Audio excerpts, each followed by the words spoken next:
Buenas noches amigos y amigas, ¿qué tal? Bienvenidos y bienvenidas, estamos en Gente de Opiniones. Hoy vamos a hablar de importantes temas que tienen que ver con la salud de la ciudadanía, porque en esto de prevenir y de erradicar estas enfermedades, estamos todos involucrados, todos y todas. Usted que está ahí en su casa, yo que estoy aquí con la oportunidad de estar al frente de este micrófono y nuestros buenos amigos que forman parte del equipo que está todos los días haciéndole frente a los vectores y haciéndole frente a todas estas dificultades que nos causan las enfermedades. Están con nosotros el doctor Franklin Hernández, representante de OMS en El Salvador, asesor de enfermedades transmisibles. Bienvenido. Muchas gracias, Luis, un gusto estar compartiendo con todos. Además, el ingeniero Eduardo Romero, jefe de la unidad de vectores del Ministerio de Salud. Bienvenido, ingeniero. Bien, gracias, muy buenas noches, agradeciendo esta oportunidad. Y el doctor Rolando Macis o Macis. Macis. Siempre he tenido duda. Es Macis. Es Macis, pero estoy acostumbrado a que lo pronuncien Macis. Sí, ¿verdad? El doctor Rolando Macis, director de Vigilancia Sanitaria del Ministerio de Salud. Bienvenido. Muy buenas noches, Luis. Muchísimas gracias. Gracias a toda la gente que nos sintoniza a esta hora. Vamos a ver, tenemos tres enfermedades que durante los últimos años nos han dado muchos problemas, pero que si todos cumplimos con la responsabilidad que debemos, pues creo que podemos hacerle frente. Tenemos una nota de prensa que nos habla de cómo se desarrollan las campañas de salud. Esto nos va a servir como punto de partida para esta conversación, ¿les parece? Listo, veamos la nota. Vacuna a tu familia, protege a tu comunidad. Vacúnate en todos los centros de salud del país y recibe a las brigadas que visitarán tu casa. No olvides que recibiendo todas las vacunas y sus refuerzos, evitas graves enfermedades en tu niño. La aplicación de 700.000 dosis para menores de 5 años, embarazadas y adultos mayores que lo soliciten es la meta que el Ministerio de Salud tiene para prevenir diversas enfermedades en el marco de la 14ª semana de vacunación de las Américas. Hay 1.100 puestos de vacunación entre el Ministerio de Salud, el Seguro Social, Fosalud. Pueden ir a todas las unidades comunitarias de salud del país, del Ministerio, pueden ir a todas las unidades de atención del Seguro Social, pero además se va a estar haciendo campañas ambulatorias de vacunación de casa a casa, en lugares donde hay grandes aglomeraciones. Las vacunas son importantes para proteger contra muchas enfermedades prevenibles. Todos los países del hemisferio occidental esperan vacunar en esta jornada al menos 60 millones de niños y adultos contra más de 20 enfermedades. La ministra de Salud, Violeta Mengíbar, destacó 5 enfermedades que desde hace varios años ya no existen en el país. Esto como resultado de los exitosos programas de vacunación.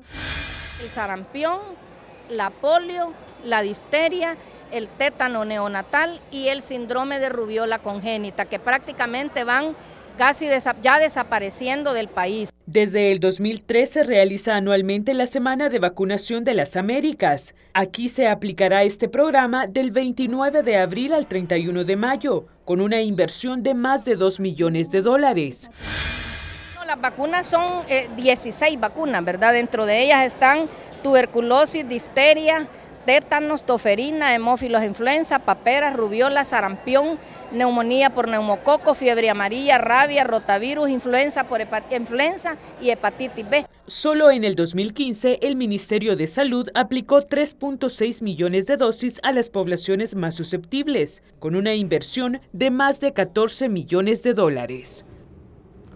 Bueno, muchas gracias a Alejandra Arenivas por esa información.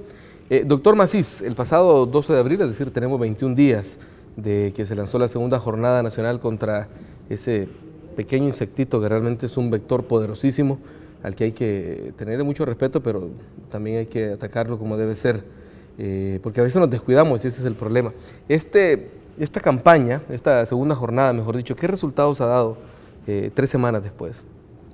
Bueno, primero que nada mencionar que como Ministerio de Salud nos sentimos bastante satisfechos del quehacer que hemos tenido de forma armónica con el Sistema Nacional de Protección Civil. Cada una de estas alertas se declara a solicitud del Ministerio de Salud. Somos nosotros quienes desarrollamos el análisis técnico y científico, planteamos al Sistema de Protección Civil la necesidad de hacer una alerta, cómo estratificarla, en qué lugares es necesario poner un poco más el pie sobre el acelerador, y de tal forma que las comisiones municipales de protección civil, las departamentales y las nacionales se activan para armónicamente trabajar en pro de la destrucción de criaderos de zancudo. Desde el principio del año estábamos teniendo aproximadamente unos 1.100 casos de la enfermedad de Zika, los cuales gracias a la primera y a la segunda jornada, pero principalmente a la segunda jornada que ha servido para estabilizar la enfermedad y mantener los índices considerablemente bajos, hemos reportado la última semana epidemiológica tan solo 43 casos semanales. En el caso de chikungunya estábamos experimentando 790 casos semanales, los cuales se han reducido hasta 57. De dengue teníamos 389 casos semanales y se han reducido a menos de la mitad. En tal sentido, nos sentimos muy satisfechos, pero al mismo tiempo sabemos que es un compromiso, porque estamos cercanos al periodo invernal, a la época lluviosa, y dado las condiciones climáticas que hemos experimentado en el país en los últimos años, tenemos preocupación adicional porque las lluvias no son continuas. Tenemos lluvias con características que son altas precipitaciones por cortos periodos de tiempo, luego tenemos un intervalo de unos 15 días donde no vuelve a llover y posteriormente tenemos una segunda lluvia.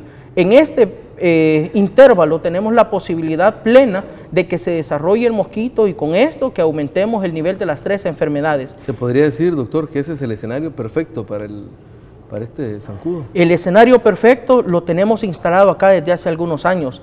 Calentamiento global, precipitaciones con inviernos irregulares, periodos secos también que son irregulares en los cuales llueve, periodos que constantemente se atrasan. La entrada de la época seca se retrasó casi un mes el año pasado.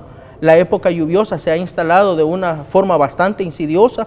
Si ustedes se dan cuenta, en algunas zonas de nuestro país ha empezado a llover, las lluvias no son continuas, esto no permite que se laven los criaderos, sino que por el contrario tengamos una gran cantidad de criaderos extradomiciliares que junto a la gran cantidad que ya tenemos dentro de nuestros hogares, que aproximadamente ronda el 92% de todo lo que inspeccionamos, son las condiciones ideales para que tengamos la reproducción del zancudo y con las 3 enfermedades, dengue, chikungunya y Zika. Ahora, ingeniero, a mí me llama mucho la atención y por eso decía al principio, estamos hablando de un vector sumamente poderoso. Claro. Y cuando digo esto no es con ánimo de superlativizarlo, ni mucho menos, sino con el ánimo de hacer que la gente entienda que es un animalito, un vector que tiene unas características que hay que saber conocerlas para poder realmente dominarlo. Digo esto porque tengo aquí a mis notas que el huevo de zancudo, y se los decía antes de entrar al programa, me pareció sorprendente y significa que es muy fuerte. El huevo del zancudo puede durar hasta un año o más y reventar en el agua con las siguientes lluvias. Porque hay que entender cómo funciona, cómo vive, cómo se desarrolla este animalito, este zancudo Aedes aegypti. Bien, el vector tiene como el ciclo biológico, pasa por la parte de huevo, larva y lo que es la pupa y lo que es el adulto. Entonces el periodo de incubación, el periodo que tiene de duración este ciclo biológico aproximadamente es de 8 a 12 días. ¿Qué pasa? Como lo mencionaba el doctor Masís, al existir un calentamiento global, esto tiende a reducir los tiempos del periodo de huevo hasta llegar a adulto. Entonces esto es importante ir conociendo lo que es el hábitat del vector, dónde se reproduce, cómo se reproduce para efectos de combatirlo de la manera más fácil que es en estadio larvario. Ya usted lo decía, dura un promedio de 2 años, año y medio, 2 años en periodo de secación. ¿Qué quiere decir esto? Que al final del invierno puede estar que la zancuda hembra coloca sus huevos en los criaderos que tienen agua. Entonces, por periodo de evaporación, de secación, viene y se quedan los huevos pegados ahí. Viene el periodo nuevo de lluvia y incrementa la cantidad de zancudos y entonces incrementa el riesgo de la transmisión. Perdón, ahí hay algo muy importante, es decir, ingeniero, el zancudo, bueno, hay un recipiente con agua o hay un charco, digamos. Se seca, pero el huevo ahí queda. Solo vamos a aclarar un poquito. Vamos a ver eso. Y lo que es el charco no se da, lo que es el vector Aedes aegypti o Aedes albopictus, que es el transmisor especial para lo que es dengue y las otras 2 enfermedades, específicamente necesita una superficie en la cual colocar sus huevos. Entonces, como lo decíamos, si coloca sus huevos y necesariamente tiene que haber agua. No se da en la humedad ni en la oscuridad, como a veces se puede creer, que de la humedad que del jardín sale. Necesariamente debe tener agua. Y entonces al cortar, al darle vuelta a los criaderos, al tener un control constante, se corta el ciclo biológico. Listo. Y es cuando el vector es más vulnerable y es más fácil de controlar en el estadio larvario, y es más barato darle vuelta a un criadero, boca arriba, estar pendiente. Pero a veces las ocupaciones diarias de la vida nos hace del momento no tener cuidado, y usted bien lo decía, no, lo vemos tan insignificante que creemos que no nos puede hacer daño. Pero cuando ya toca la puerta de nuestras casas, cuando nuestros hijos se enferman, ahí es cuando las consecuencias son terribles. Son terribles, y comenzamos a decir no, que el Ministerio de Salud o las instituciones, lo importante para este control del vector es que las personas, la población, tenga un control constante de sus criaderos, ya sea útil o inservible. Ya decía el doctor, tenemos un 85-92% de criaderos positivos dentro de la vivienda. Quiere decir que con un mayor esfuerzo de los habitantes, esto sería más factible irle haciendo un control e irle pegando más fuerte a lo que es el vector. Doctor Hernández, los números que mencionaba el doctor Macis son alentadores en el sentido de que el impacto de esta segunda jornada pues, se sienten. Sin embargo, pues se ha declarado una emergencia internacional. ¿A qué responde esta declaratoria?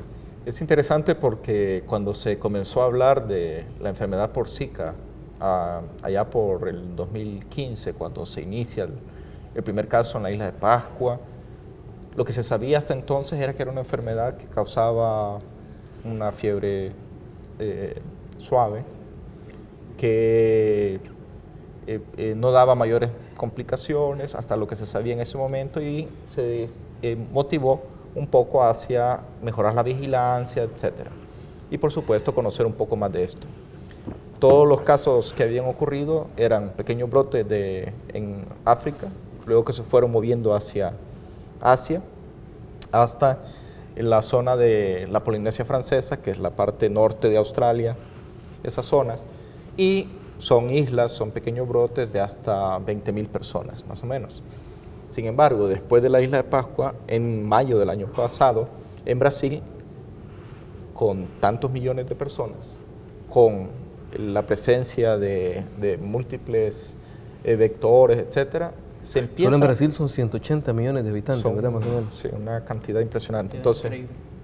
Entonces, allí se empieza a observar que en sí el Zika tal cual, las manifestaciones van más dadas hacia un rash, una como especie de alergia que pica mucho, da mucho prurito, una conjuntivitis que no es secretoria, y una febrícula. Febrícula decimos cuando es menos de 38, 37,5 grados, que eso un poco sube la temperatura. Sin embargo, los colegas en Brasil, esto fue en mayo, en septiembre, octubre comienzan a informar, y ya en noviembre queda claro un incremento inusual de malformaciones congénitas, especialmente vinculado a lo que se llama una microcefalia, que quiere decir que el cerebro no se desarrolla lo suficiente y el cráneo del bebé no se extiende, entonces queda reducido de tamaño. Adicionalmente, El Salvador, incluyendo junto con otros 5 países, presenta sus datos a la Organización Mundial de la Salud a principios de este año, en febrero, y informa de un incremento de problemas neurológicos en la población que ha sido expuesta al virus del Zika, síndrome de Guillain-Barré, que es una parálisis que se extiende de las extremidades hacia el tronco, y en los casos complicados produce una parálisis completa, incluyendo los músculos de la respiración, y requiere cuidados intensivos. Ante esto, la Organización Mundial de la Salud convoca a un equipo internacional de expertos en salud. Ante la evidencia mostrada en ese momento, declara una alerta de interés internacional por un evento de salud pública de interés internacional, especialmente por estos conglomerados de malformaciones congénitas y alteraciones neurológicas. No tanto en sí el Zika, sino más bien la complicación que el Zika ha llevado. Y esto es un llamado a todos los países para incrementar la vigilancia, detectar posibles casos, manejarlos correctamente, hacer acciones de prevención, de control, educar a la población tratar adecuadamente a los pacientes para evitar que se compliquen, y luego vuelve a haber en marzo una siguiente reunión en la que se solicita mayor información, porque ya no solo es un tema de microcefalia, sino otras malformaciones que también se deben de vigilar y otras complicaciones neurológicas, que el síndrome de Guillain-Barré es la más común, pero aparentemente hay otras más. Listo. Ahora, doctor Masis, los datos que ha presentado el Ministerio de Salud han ido a la baja. Ahora, esto no significa que la gente tiene que atenerse, sino todo lo contrario, ¿verdad? Debo entender, según sus palabras, que la proximidad y la forma en que ha estado iniciando esta temporada lluviosa, que por lo visto va a ser irregular, es todavía más complicado. Claro. Me gustaría tocar brevemente parte de lo que mencionó el doctor Franklin Hernández.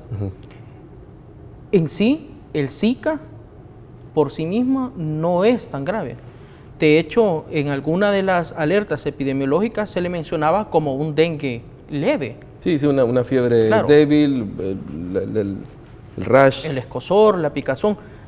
El mayor problema del Zika está un par de días después, cuando el Zika ha abandonado el cuerpo y ha producido un síndrome neurológico que para nuestros fines ha sido denominado síndrome de Guillain-Barré. Hay que mencionar también que el síndrome de Guillain-Barré ya lo teníamos en El Salvador, que está originado por aproximadamente 30 causas, entre infecciosas, autoinmunes e intoxicaciones. Y el Zika se convertiría en una causa número 31. En tal sentido, antes de que viniera el Zika al país, nosotros ya teníamos una cantidad aproximada de unos 210 casos anuales de síndrome de Guillain-Barré. Sin embargo, nos llamó mucho la atención que 3 o 4 semanas después de que reportamos el ingreso de la circulación de este virus en nuestro país, empezamos a tener un incremento inusual de casos. Un promedio, dividiendo los 210 casos anuales entre las 52 semanas epidemiológicas, nos daba un promedio de unos 4 Guillain-Barré por semana. Pero resulta que en el mes de diciembre excedimos grandemente esa situación.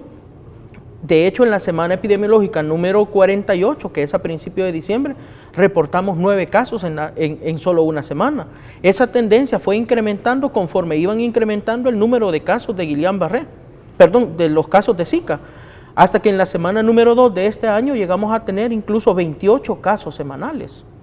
En la medida en que ha ido reduciendo también el número de casos de Zika y que hemos llegado a un nivel de control, aproximadamente ya desde hace unas 6 semanas, hemos empezado a tener la tendencia normal, que era tener entre 3 y 4 casos semanales. Es decir, que hay una relación proporcionalmente directa. Exactamente, directamente proporcional tanto al alza como a la reducción.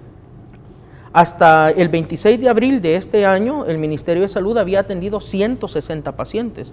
Significa que en solo un trimestre casi alcanzamos la cuota de todo el año y nos hace falta 3 trimestres. 15 de estos 160 continuaban ingresados, 141 se habían ido de alta, y esto es importante porque esto también nos permite darle la certeza a nuestra población de que el síndrome de Guillain-Barré no es una condena de muerte. Afortunadamente, con los tratamientos que se implementan en el Ministerio de Salud, que van en 2 ramas, la plasmaféresis y el uso de inmunoglobulinas y el tratamiento de soporte, nos ha permitido sacar adelante 141 pacientes que se han ido de alta perfectamente. Hemos auditado 9 casos de personas que han fallecido, de los cuales hemos confirmado que 3 efectivamente tenían síndrome de Guillain-Barré, aunque no logramos identificar una asociación directa con una enfermedad febril o tampoco suponer o tener evidencias de que se trataba de Zika. Por otro lado, hay que mencionar que los embarazos desde ese mismo periodo se están siguiendo y con apoyo de la Organización Panamericana de la Salud, ahora podemos tener la capacidad de diagnosticar a las mujeres que se presenten enfermas de Zika en los primeros 5 días. El estudio que hemos implementado es un estudio altamente calificado, se llama PCR, es un estudio de biología molecular y nos permite encontrar los fragmentos y los restos del virus, de tal forma que no hay forma de confundirnos. Por ejemplo, en un estudio de paternidad se corre también un estudio muy parecido y usted puede asegurar con un 99% de confianza que un padre y un hijo están relacionados. En este caso nosotros podemos decir la enfermedad está causada por el virus del Zika. Gracias a este apoyo hemos adquirido una buena cantidad de pruebas, se ha capacitado a nuestro personal. Este personal ha desarrollado ya una cantidad importante de estudios en mujeres embarazadas y me gustaría mencionarte que hasta la última semana epidemiológica hemos cerrado con 263 mujeres que tenían una sospecha de haber padecido Zika y de estar embarazadas al mismo tiempo. De estas actualmente estamos siguiendo ya 260. 3 se van a empezar a seguir en los próximos días. A estas mujeres se les ha realizado su prueba y hemos logrado identificar en 2 de ellas que efectivamente tenían el Zika. Ya lo demostramos con evidencia en la mano, con estos medios laboratoriales. Estamos dando un seguimiento exhaustivo también a estos niños porque queremos darle la certeza a las madres de que van a tener hijos completamente saludables. Hemos implementado una medición a través de un estudio de ultrasonografía para medir el diámetro del cerebro. Esto se hace a través de una técnica que se llama ultrasonografía transfontanelar. Estamos midiendo también el tamaño que tienen los huesos del fémur en los niños, estamos viendo la condición de las articulaciones, estamos tratando de identificar a través de tomografías que las estructuras del cerebro estén como deben de estar. En esta enfermedad usualmente encontramos calcificaciones del cerebro y dilatación de unos espacios naturales que tiene el cerebro que se llaman ventrículos. Este seguimiento estricto que se está dando a estas mujeres es gracias al trabajo que se ha estado desarrollando de forma intersectorial y sobre todo con el apoyo pues, de la Organización Panamericana de la Salud en una de las visitas que menciona el doctor Hernández, en el sentido de que hemos recibido retroalimentación de parte de los expertos. También es importante reconocer que en esto no está nada escrito. Lo que nosotros considerábamos un conocimiento cierto hasta hace un par de meses atrás, se está renovando constantemente. Hemos sabido últimamente a través de las comunicaciones internacionales que también tenemos Zika por transmisión sexual, algo que probablemente no era conocido un par de semanas atrás. Sin embargo, consideramos aún que el principal mecanismo de transmisión lo constituyen los zancudos, de tal forma de que a pesar de que existen otras formas a través de transfusiones, a través probablemente de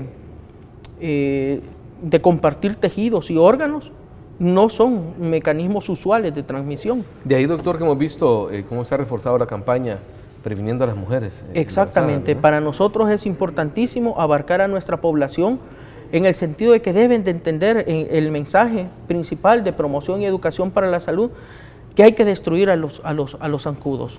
Los zancudos tienen diferentes fases que ya mencionó el ingeniero Romero, pero la fase en la que son más lábiles, en las que están más indefensos, es cuando son una larva. En ese momento es cuando podemos actuar, cuando es más barato y cuando es más sostenible el esfuerzo. De ahí que también sea importante algo que va a suceder mañana. Nos contaban, doctor, que mañana recibe un importante donativo de alevines, es decir, buen salvadoreño son chimbolos. Exactamente. Que estos son chimbolos o alevines de tilapia y, como usted dice, están ahí las larvas están más expuestas, es decir, los alevines se los comen y se acabó el problema. Gracias a la visión generosa del gobierno de China-Taiwán, hemos gestionado un proyecto y ellos han tenido a bien donar a nuestro país un capital semilla de $30,000 que va a servir para implementar 5 proyectos de alevines en 5 municipios de nuestro país. El proyecto tiene varias fases. La primera de ellas es hacer una capacitación con nuestro personal, organizar a la comunidad, abocarnos a Protección Civil, hacer un convenio con Sendepesca, quienes van a ser los que van a reproducirnos y nos van a proveer inicialmente 100,000 chimbolos. Hay que mencionar que son de 2 especies, vamos a tener tilapia y vamos a tener chimbolo. Luego lo vamos a llevar a una planta de transferencia que se va a montar con el apoyo de este dinero. En esta planta de transferencia los vamos a tener albergados un tiempo, luego los vamos a repartir a la comunidad y una pequeña cantidad va a quedar para fines reproductivos. O sea, los más grandecitos se van a convertir en reproductores y estos van a perpetuar la reproducción y posteriormente la entrega en múltiples oleadas a la población. Este proyecto es para nosotros de verdad muy importante porque significa un cambio en el paradigma de todo lo que hemos estado haciendo tradicionalmente. En muchas ocasiones vemos a través de los medios de comunicación a los alcaldes heroicos con una motofumigadora colgada del hombro tratando de destruir a los criaderos. Y si bien es cierto, eso tiene impacto y visualmente es muy atractivo, el problema es que si no destruimos a los criaderos, un par de horas después, estas larvas brotan, se hacen un nuevo zancudo adulto y la población tiene dos lecturas. O que le fuimos a tirar solamente humo y que no tenía ninguna utilidad, o que el zancudo se está volviendo más resistente de lo que realmente es. En tal sentido, como ya lo mencionábamos, destruir la larva del zancudo a través de un método totalmente inocuo, saludable, sustentable con la naturaleza, sin introducir una nueva especie, ya que son especies que viven en nuestros ríos, significa un salto de calidad. Como sea, a pesar de que nosotros utilizamos solo productos seguros y reconocidos por la Organización Mundial y Panamericana de la Salud, a largo plazo desconocemos si pudieran haber algunos efectos sobre la salud del individuo, pero el uso de chimbolos en nuestras pilas puede representar una forma diferente de destruir estos criaderos, sin mencionar que la tilapia después de 4 meses ha ganado tal volumen que puede convertirse en una fuente de proteínas para la familia. Y ya salió la sopa. Así es. Bueno, de lo que se trata aquí, según les entiendo, es ser más inteligentes que este vector, ¿no es cierto? Pero en esto tiene que jugar un papel muy importante la ciudadanía. Por eso cuando regresemos de la pausa, vamos a hablar de cuál debe ser la actitud de usted, ¿sí? Que está al otro lado de esta maravilla que se llama televisión. Y entre todos podemos hacer que esta historia cambie. Una pausa y ya venimos con más. Latinos Tours, más que bueno, un servicio exquisito. Excursión a Rusia 2 personas, visitando Madrid, San Petersburgo y Moscú, del 4 al 15 de julio. Contáctenos al 2240-0365. Latinos Tours. Gracias amigos y amigas por continuar en sintonía de Gente de Opiniones. Estamos hablando de las enfermedades que transmite el zancudo, Aedes aegypti.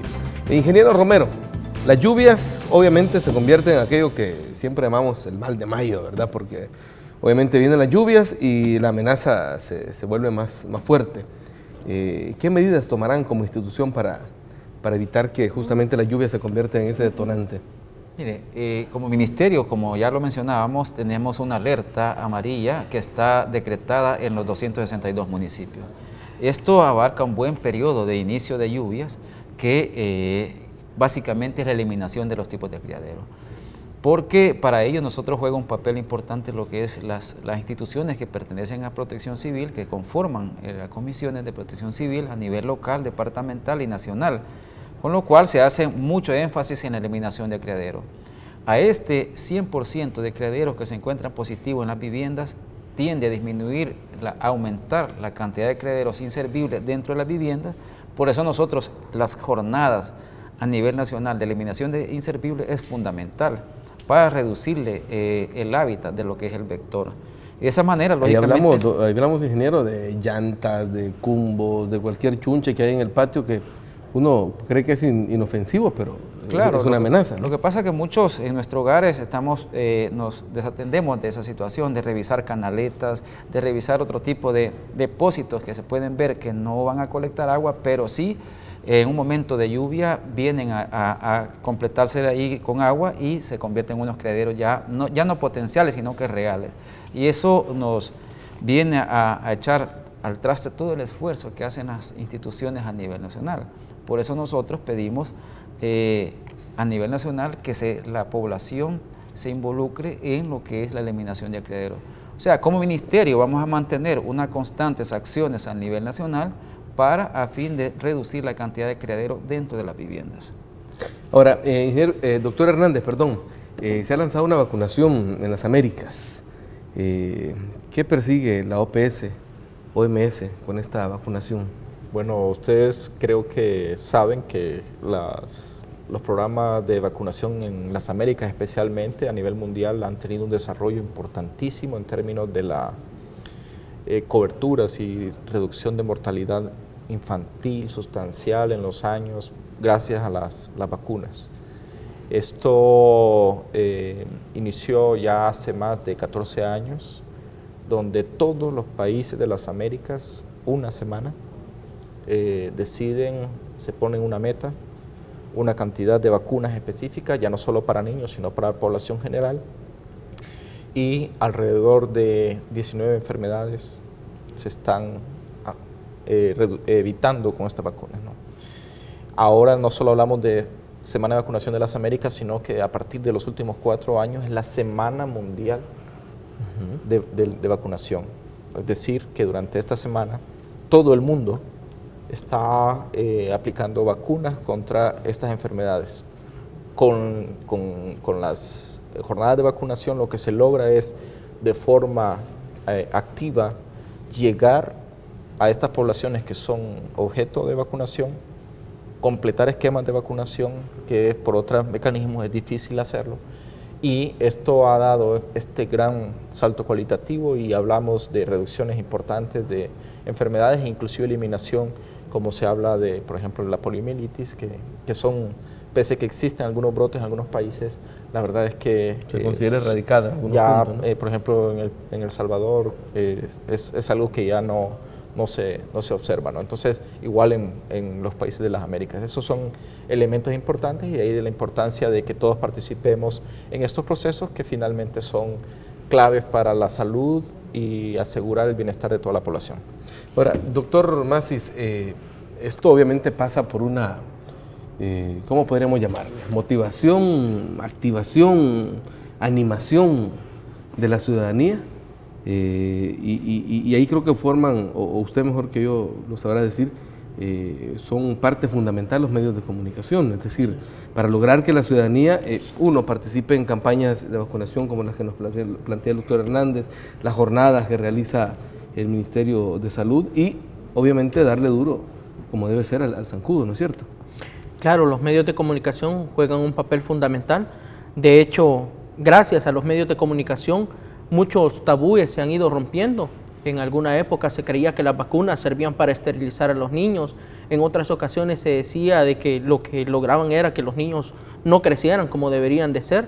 Sin embargo, todos esos mitos han ido quedando atrás y gracias a la colaboración de los medios de comunicación es que podemos difundir ampliamente que estamos desarrollando una jornada, como menciona el doctor Franklin Hernández, que si bien a nivel mundial es de una semana, en El Salvador tenemos un compromiso muy grande con nuestra niñez, con nuestros adultos mayores, con nuestras mujeres embarazadas y hemos decidido extender esta jornada de vacunación desde el 29 de abril hasta el 31 de mayo, o sea que básicamente vamos a estar trabajando un mes donde vamos a aplicar aproximadamente 700,000 dosis, principalmente, y como ya mencioné, a los menores de 5 años, a las embarazadas y a los adultos mayores. La señora ministra en la introducción también hacía una referencia de dónde los vamos a buscar, en lugares de aglomeración, afuera de los establecimientos escolares, afuera bueno, incluso dentro de muchos centros comerciales con los cuales hemos negociado la posibilidad de poner un puesto de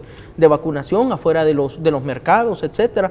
Vamos a buscar a nuestra población en este próximo mes y pretendemos al final de haber aplicado alrededor de 600,000 dosis de influenza pandémica y 100,000 para completar el resto de esquemas de las diferentes enfermedades que ya se han mencionado. Ahora, doctor, otra de las enfermedades que se dispara, obviamente debido a la presencia de las lluvias, son las diarreas. ¿Cuál debería ser el papel de la ciudadanía para evitar las enfermedades diarreicas? Sobre todo porque afectan a los chiquitos, los más vulnerables. Claro, las enfermedades diarreicas pues están a la orden del día cuando incrementan las temperaturas, cuando empezamos a tener lluvias. Bueno, realmente cuando no tenemos un saneamiento ambiental adecuado, cuando hay factores estructurales difíciles de solventar, como el acceso al agua potable, intradomiciliar de forma continua, cuando tenemos dificultades también, por ejemplo, por el hacinamiento, etcétera. Parte de lo que el Ministerio de Salud hace para contribuir a este problema es obviamente el tratamiento de las personas enfermas, pero en términos de prevención, recordarle a nuestra población algunas medidas que son básicas y que relativamente son de bajo costo. El lavado frecuente de manos antes, después de ir al baño, el lavado de los alimentos que se van a consumir crudos, aquellos que si se va a comer fuera, de preferencia, los alimentos deben de estar calientes, hay que tener consideración con el agua que se va a beber, si es posible que sea embotellada, hervida, o desinfectada a través del método SODI, que es colocarla durante un periodo a los rayos del sol y eso mata una gran cantidad de los microbios que pueden haber en ella. Utilizar también los filtros caseros con carbón activado, etcétera. Todo este tipo de recomendaciones pues son vertidas a través de nuestra unidad de promoción de la salud y en los diferentes establecimientos de nuestro ministerio, mientras las personas están esperando su atención médica a través de charlas. Y sobre todo proteger a los niños, ¿no? Por supuesto. Aquí hay grupos que son principalmente vulnerables. Los niños menores de 5 años, los adultos mayores que ya pasan los 60 años de edad, las mujeres embarazadas y cualquier persona que ya tenga un padecimiento adicional de forma crónica, hipertensos, diabéticos, personas cardiópatas, o sea, enfermos del corazón, etcétera. Ahora, ingeniero, ¿qué tan preparado está el Ministerio de Salud con el herbicida, estas bolsitas matalarvas? ¿Y qué otras formas existen para que podamos eliminar a los zancudos? Bien, el Ministerio está preparado, ya ha invertido más de $1 millón para la adquisición de los insumos químicos, tanto para el control larvario como para el control del vector en estadio adulto. También se ha recibido apoyo de la OPS, haciéndonos un donativo de producto químico, como también equipos de fumigación para hacer un abordaje integral de lo que es el vector. Existen otros mecanismos de control, como ya hemos venido hablando, lo que es el control biológico a través de los alevines, bien de tilapia o bien de chimbolo, que es otra forma. La otra situación es el tapado que se hacen a través de los diferentes charlas o diferentes contactos que se tienen con la población, de poder tapar todos aquellos depósitos donde colectan su agua para evitar tener un contacto del vector con lo que es el agua. La otra situación que se tiene es lo que es colocar sedazos en las puertas y ventanas para evitar el contacto de esto. Otro dato importante es que el Ministerio utiliza mosquiteros dentro de hospitales para lo que es la Organización Panamericana de la Salud y otras instancias han hecho donativos para efectos de colocar sedazos o mosquiteros en las camas de aquellos pacientes que puedan tener lo que es alguna de estas 3 enfermedades. Entonces, aplicamos estos 3 tipos de métodos. En las comunidades, lógicamente, un dato importante es la vinculación que estamos teniendo con los gobiernos municipales, los 262 municipios, donde se activan permanentemente para hacer un abordaje integral, no solamente con la fumigación, con adulticida o también con lo que es el tratamiento a los criaderos. Listo, ingeniero y doctores, quiero invitarles a otra pequeña pausa. Ya venimos con más. Estamos hablando de las enfermedades que transmite el Aedes aegypti. Sí, ese mosquito molesto que nos afecta a la salud. Ya venimos con más. Muchas gracias por continuar en sintonía de Gente de Opiniones. Estamos hablando de las enfermedades que nos causan problemas, sobre todo en estos días. Y hablábamos fuera del micrófono con el doctor Hernández. Y hay algo muy importante, doctor. Lo decíamos hace un momento, pero creo que hay que reforzar ese punto. Y es que si todos hacemos lo que nos corresponde, esto se hace de mejor manera. Digo, las alcaldías haciendo lo suyo, el Ministerio de Salud, ya lo estamos escuchando, nosotros como ciudadanos haciendo lo que nos corresponde. ¿Por qué es importante darle este enfoque a esta guerra que tenemos contra el Aedes aegypti? Tenemos que entender que estamos un ser vivo atacando a otro ser vivo y estamos queriendo sobrevivir. Ellos, los insectos, intentan sobrevivir, en este caso la Aedes aegypti, y el combate al Aedes aegypti, antes por fiebre amarilla, luego desde los últimos 30 años al dengue, luego vino chikungunya, luego está Zika, hay otras enfermedades que este mosquito, este zancudo puede transmitir también. Si algo hemos aprendido en estos últimos años, especialmente por dengue, es que si hacemos acciones aisladas ya sea solo Ministerio de Salud, ya sea solo Ministerio de Ambiente, no vamos a lograr tener un impacto, y esa es la lección más importante que hemos tenido. La Organización Mundial de la Salud en los últimos 10 años ha trabajado fuerte en algo que le llama la estrategia de gestión integrada para la prevención y control de estas enfermedades. Todas estas acciones que nosotros hagamos desde el punto de vista de servicios de salud, desde el punto de vista de control de vectores, desde el punto de vista de comunicación, que es clave, la educación de la población es fundamental y que comprenda bien el rol, qué es lo que tiene que hacer. Es a través de este abordaje y la preparación también, ya sabemos, como decía el doctor Macís, cuándo vamos a tener los casos, ya sabemos qué tenemos que hacer, el cambio de conducta entre lo que yo sé hacer y lo que de verdad haga para hacer el control se vuelve algo importante. Y decirles que, tal como se mencionaba hace un momento con el tema del manejo de agua, etcétera, si uno quita la parte del lavado de manos, por decirlo así, y la preparación de los alimentos, si nosotros tenemos en nuestros hogares unas condiciones que nosotros mismos buscamos sean higiénicas, vamos a tener control de enfermedades diarreicas, vamos a tener control de enfermedades transmitidas por vectores, etcétera. Entonces se vuelve algo que es sostenible, porque de otra forma en salud solo va a estar atendiendo el problema, que es cuando alguien se enferma. No estamos entonces trabajando en términos de prevención, y la prevención parte de la educación, y los medios de comunicación, nos parece a nosotros, juegan un papel clave en dar estas orientaciones y estos llamados de atención a la población para que se sume a estas acciones de control que, repito, como decía el ingeniero Romero, si la población no se suma, y cuando decimos la población no estamos hablando de la gente solo que del resto y nosotros no, cada uno de nosotros asumimos nuestra responsabilidad en nuestras casas, en nuestros hogares, en nuestras áreas de trabajo, en esa medida vamos a contribuir y vamos a tener resultados como los que ahora bien han mostrado los compañeros del Ministerio de Salud.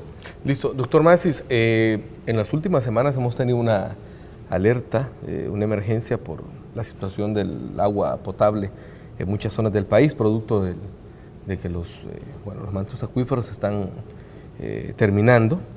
Las lluvias han sido irregulares, hemos tenido 4 años con incidencia de sequía. Ahora, este manejo del agua que se está haciendo, sobre todo porque muchas comunidades se están abasteciendo con pipas, y ni modo, hay que almacenar el agua y protegerla, ¿qué impacto puede generar si no se hace un uso adecuado de esa agua? Sí, con toda seguridad vamos a tener un repunte de las enfermedades vectorizadas. Si nuestra población acumula esta agua y no la hace en condiciones adecuadas. Esto significa, si no se le coloca un tapado hermético, el cual llamamos pues a que se haga, deben estos recipientes que van a servir para colectar agua también estar debidamente abatizados, de preferencia si se les puede poner un alevín, estaríamos más que encantados como Ministerio de Salud. La utilización de la técnica de la untadita, que significa chuponear con lejía las orillas del recipiente, y ojo que esto es importante porque el zancudo necesita una pared para colocar sus huevecillos. El zancudo no se sumerge y empieza a nadar en el agua para ponerlos en el fondo, sino que los coloca en la orilla. Justo ahí donde nuestra población ve que hay que se termina el agua y empieza el aire y que se forma una línea blanca, ese es el lugar exacto, idóneo para hacer la técnica de la untadita. Esta técnica a veces nos falla porque nuestra población no ha introyectado o no nos hemos dado a entender de que la limpieza o la aplicación de la lejía no debe de ser en toda la pila. Usualmente cuando nuestra población termina de colocar la lejía en toda la pila, se sienten enfermos pues por los vapores que expele eso, el exceso. Hay que focalizarla entonces. Hay que colocarla en esa línea de flotación. Si todo esto se hace, seguramente vamos a tener una tendencia similar a la que hemos estado observando, que es una tendencia de estabilización con muy bajo número de casos. Sin embargo, tenemos la preocupación como Ministerio de Salud de que esta declaratoria de alerta naranja por abastecimiento de agua vaya a incrementar las 3 enfermedades, dengue, chikungunya y zika, por la necesidad en la que va a estar nuestra población de tener que acumular agua. Pero por otro lado también nos causa la preocupación de que como sociedad tenemos que plantearnos qué estamos haciendo con este recurso hídrico. Es un momento para que nos detengamos a pensar en cuánto estamos urbanizando nuestro país, en cómo estamos impermeabilizando toda la superficie y cómo nuestros mantos freáticos están disminuyendo producto de que no existe el debido filtrado del agua hasta ellos, porque estamos deforestando. Y todo esto es un círculo vicioso que seguramente nos van a traer más enfermedades. Ahora, ingeniero, esto del cambio climático ha hecho que cambie su comportamiento el Aedes aegypti, la forma en que se reproduce y pica a la gente. Lógicamente hay un cambio del vector por la misma necesidad del calentamiento que se está sufriendo, el calentamiento global. El ciclo biológico, como lo explicábamos, tiende a reducirse. También el vector necesita también más sangre, alimentarse con mayor continuidad, y entonces eso aumenta el riesgo, o sea, pica más, y eso hace que el riesgo de la transmisión sea mucho mayor. Así también el tiempo de reproducción del virus dentro del vector tiende a reducirse. Si estamos hablando que de un vector, una zancuda pica a una persona enferma, pasa entre 7 días, 8 días para poder transmitir la enfermedad. ¿Qué es lo que pasa? Eso tiende a reducirse por efecto del calentamiento global, la necesidad del vector para alimentarse más. ¿Por qué se alimenta? Porque necesita la proteína de la sangre para que sus huevos sean fértiles. De esa manera afecta lo que es el calentamiento global. Como decíamos, cambia la tasa de picadura, aumenta más. También, como lo decíamos, incrementa por el calentamiento el calor, y las personas tienden a sudar más, y eso también es un atrayente del vector. Entonces, donde quiera que está, nos encuentra fácilmente por el atrayente que nosotros naturalmente podemos estar expeliendo. Bueno, son tantas cosas que hay que aprender, que hay que conocer, y lo más importante es que los seres humanos somos más inteligentes que este vector, pero hay que demostrarlo en la práctica. Yo quiero agradecerles a los tres por habernos dado esta cátedra hoy a través de la televisión, en la que creo que la ciudadanía sabe un poquito más que hace una hora. Muchas gracias a los tres. Muchas gracias. A ustedes, amigos, amigas, quédense con la programación de Gente Ve, porque hay mucho más para todos y para todas. Pasen buenas noches.